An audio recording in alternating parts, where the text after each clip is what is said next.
Today, we will talk about quick and realistic Ramadan prep that you can do for your home and homeschool for busy homeschooling moms. And by the end of this video, you will feel confident and empowered with a plan that you can actually use and it works to help you get prepared for Ramadan. Let's get into it. Assalamu alaikum. My name is Iman, and on this channel, I help Muslim moms homeschool with confidence and joy while having simple routines and systems to stay on top of your home management and doing all that without sacrificing your own self-care. So it's so easy for Ramadan just to come to us and we are not prepared. We have so many plans and so many ideas every year that we want to do in our home, with our families, in our homeschool. But because we don't prepare for it, we don't get to it. And by the time Ramadan comes, we are not ready. So this is why in this video, I'm reminding you to start now because we are in the month of Rajab. So our scholars taught us that the month of Rajab is when you start planting your seeds. And in the month of Shaban, you start watering what you planted. And then inshallah in Ramadan, you can enjoy the fruits of your labor. So you have to put in the work in Rajab and Shaban so you can be fully prepared and enjoy and benefit from Ramadan. And so the goal of this prep is to get everything done before Ramadan. Your gifts for your family, your Eid clothes, homeschool preps and books that you might be using, meal prep, all that should be done before Ramadan comes to us. And by prepping ahead of time and getting all these important tasks out of the way, you are ready to welcome Ramadan with open arms. The year that I prep ahead and I get everything done before Ramadan comes, I feel so good and I'm ready to benefit and enjoy from Ramadan.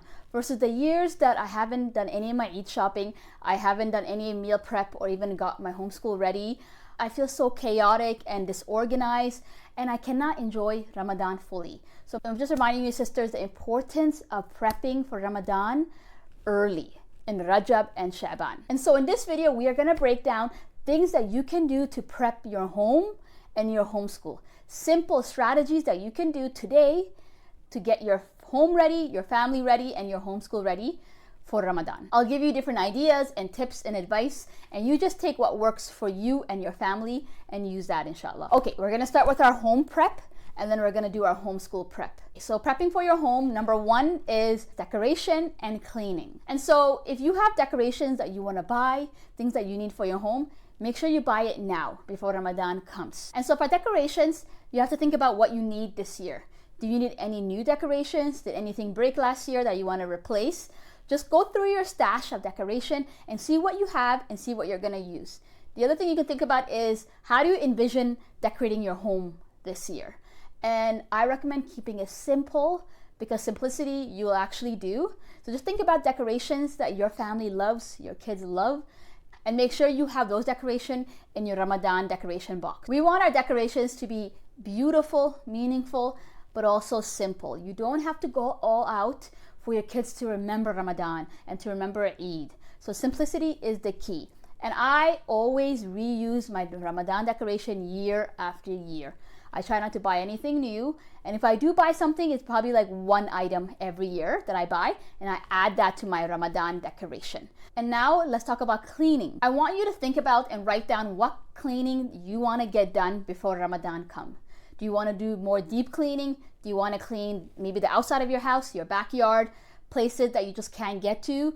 Think about all the places that you want to clean, and I recommend making a list of all the different areas and all the things that you do want to clean in your home and outside your home. This is also another good time to declutter.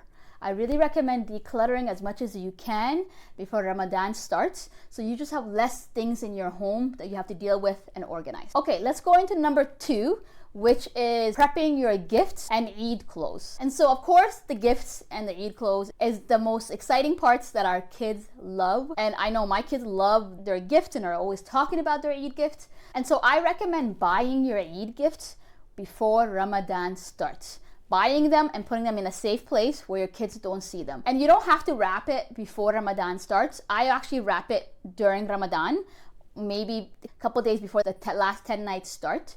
But you can leave off wrapping, but at least have your gifts all bought and organized and kept somewhere in your home. So you don't have to think about that when Ramadan starts. The other tip about buying gifts for your kids is if you don't know what your kids like that year, you don't know what they're into, I recommend taking all your kids and just going to the toy store and walking around and seeing what your kids like. What do they gravitate towards? What are they touching and they talking about? And make a list in your head, or even take a photo of that toy so you can come back to it when you are buying them their Eid gift. This is exactly the strategy I use, so I'm not guessing what they like and what they don't like. I take all my kids and they actually tell me what they like and what they don't like. And personally, in my family, I only buy large gifts on Eid. So my kids know if they want a big gift that is pricey, we're not buying it throughout the year. They have to save it until the next Eid comes, and then they tell me what they want. And the other part of this is buying Eid clothes. This is a reminder to myself, because the years that I do buy Eid clothes early, I feel so good and I'm ready for Ramadan, and I'm not stressing out the last 2 days of Ramadan. So I advise you to buy your Eid clothes before Ramadan starts and just have that ready. The other advice on Eid clothes is you don't have to buy Eid clothes new every day. I really recommend looking at your kids' closet, looking at your own closet, and reusing the clothes that you have. It doesn't have to be new. It just has to be clean and nice looking and just in good condition. You don't have to get new clothes for Eid every year. And so to decrease all the clothes that you have in your house and you not just keep buying new clothes, I recommend seeing what you and your kids have first before you buy any new Eid clothes. Okay, number 3 is the next part you can prep for is having a worship plan for Ramadan. And this is for us as the mother. And so I made a whole video on this, which I'll put on the screen right here, on how you can create your own ibadah plan. And this is a plan that you sat down and you thought about and you created, and you figured out what worship activities you want to focus on for that Ramadan. If it's Quran, how much Quran you're going to read. If it's prayers, how much prayer and how much rak'ahs you're going to pray. And so all that I teach in that previous video. And if you need help making an ibadah plan, make sure you check out this video. But it's so important as the mom to have a plan, of worship. What are you going to exactly be doing in Ramadan? Because it's so easy for our time just to get away from us during Ramadan with all the other stuff we have to do. Prioritize you and your akhirah and your deeds, and for you to benefit so much more from Ramadan, I want you to create a worship plan for yourself. And number 4 is meal prepping. So one thing about this is, number 1, please make sure your meals are simple. Don't be making like gourmet meals, 3-course meals. Nobody has time for that. That is too exhausting. And as homeschool moms, we cannot do that every day. That is gonna take away from our Ramadan and the energy that we need to benefit Ramadan for ourselves. Ramadan is not about eating, enjoying food all the time, okay? So please tell your family and teach your family that Ramadan is not about food. They shouldn't be expecting large gourmet meals, and stick with simplicity. Maybe once a week you can do a large meal, but most of the time, please make simple meals that is nutritious and your family loves, and that would just make your life so much easier. And so with meal prepping, what really helps is prepping your meats. So cutting up your meats and marinating your meats and putting them in individual bags, frozen, so you can just grab it and start making meat that day. The other thing you can do is cutting up some fruits and putting them in bags and keeping them in the freezer so you can easily make smoothies. Also making your suhoor meals simple and preparing similar meals for your family every morning for suhoor will help you a lot. And the last thing is batch cooking. Cooking a large amount for one day, and your family can eat that for 1 or 2 days. And for me, I batch cook my samosas because I don't want to be making samosas every day. So I make a large batch and I freeze it, and then every day I just cook little by little. Okay, now let's go into homeschooling and what you can prep for your homeschool. The number 1 thing for your homeschool is you have to figure out, are you going to be homeschooling in Ramadan or are you taking Ramadan off? Depending on how you planned your year, the beginning of the year, you will know if you can take Ramadan off or if you have to homeschool throughout Ramadan. Or what you can do is you can homeschool maybe the first 2 weeks and take the last 3 weeks off, which is the 2 weeks of Ramadan and 1 week of Eid. So just figure out what works for you and your family. And so if you are taking a break in Ramadan and you're not doing your secular subjects, are you still going to be working on your Quran? Are you going to be starting a new Islamic studies topic? What are you going to be working on if you're homeschool if you are not doing any secular subject?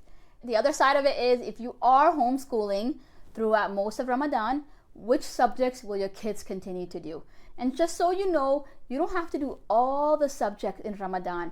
You can maybe pick and choose the secular subjects that are important to you and maybe your kids do those. So homeschooling is so flexible. You can create an amazing homeschool schedule for Ramadan that fits you and your family, and it protects your energy as well and what you can handle. The other option you have is doing a unit study on Ramadan. So that means everything that you learn, math, English, writing, all that science, all that can be around the topic of Ramadan, and you can bring in different worksheets and activities to create a whole unit study for Ramadan. And there's so many resources on how to create a unit study on Ramadan, and I recommend checking that out by just doing a Google search online. The other option you have is only focusing on Quran memorization, reviewing, and the tafsir of the Quran during the month of Ramadan, because Ramadan is the month of the Quran. That's another plan you can have, is just to focus on the Quran and Islamic studies for Ramadan, and that's what I do in my Ramadan. Also, teaching your kids about tracking their prayers and tracking their fasts. If you have younger kids, encouraging them to fast half days if they can, and rewarding them. Just prepping our kids to learn the action of fasting and encouraging them and rewarding them when they do.